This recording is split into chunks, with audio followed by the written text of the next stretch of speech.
DeSantis responds to Trump's criticism, saying verdict has been rendered by Florida voters.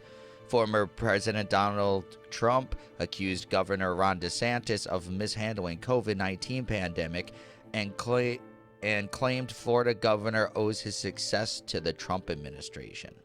Let's dive in, shall we?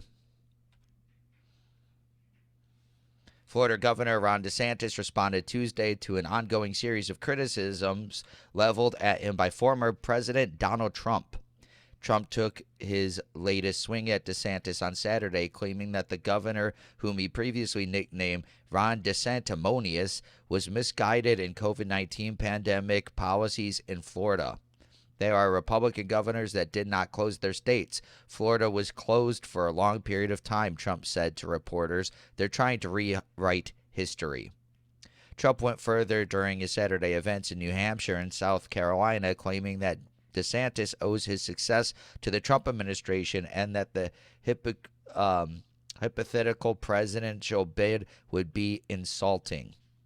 Trump said Ron would not have been governor if it wasn't for me, so when I hear he might run, I consider this very disloyal.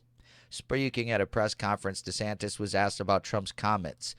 Trump has criticized you a number of times in the past couple of days on a number of different issues, one of them being COVID in the state, said Daily Caller reporter Henry Rogers.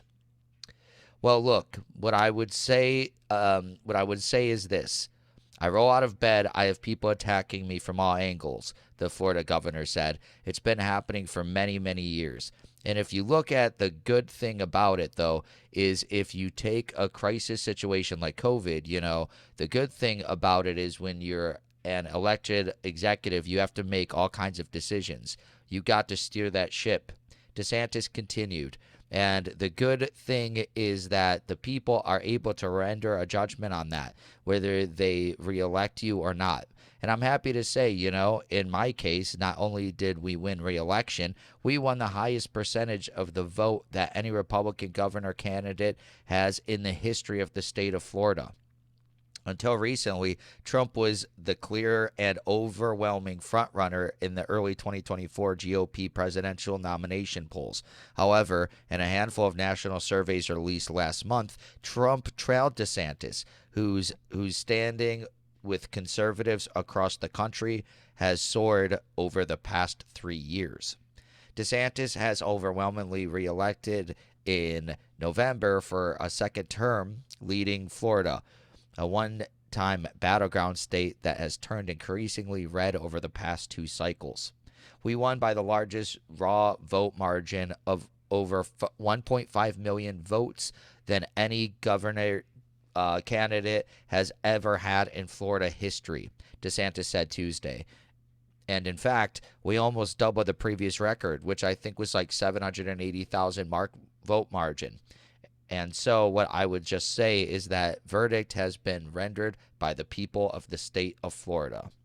Very interesting. I don't know. I just don't think that infighting is a good idea. I mean, Trump's kind of right. I remember he endorsed DeSantis, and DeSantis barely won the first round. So now he's kind of grown legs of his own and, doing his own thing. But Trump did make him, but I wouldn't be fighting if I was either of these two. I wouldn't be insulting him if I was Trump. I'd probably try to just convince him not to run and be like, maybe a VP spot would be available for you. But I don't know why he's just attacking him. It's like a lot of people like DeSantis. It's going to turn people off of Trump for no reason. And why would you want people to get turned off of DeSantis if you were Trump? They have been allies. They're on the same side. So it's interesting. I think sometimes Trump goes a little too much. But what do you think? Please let me know in the comments below. Also, be sure to give this video a like, subscribe to the channel for daily news updates, hit that notification bell, and share this video to help spread the news. Thank you so much for watching this video, and I'll see you in the next one. Peace.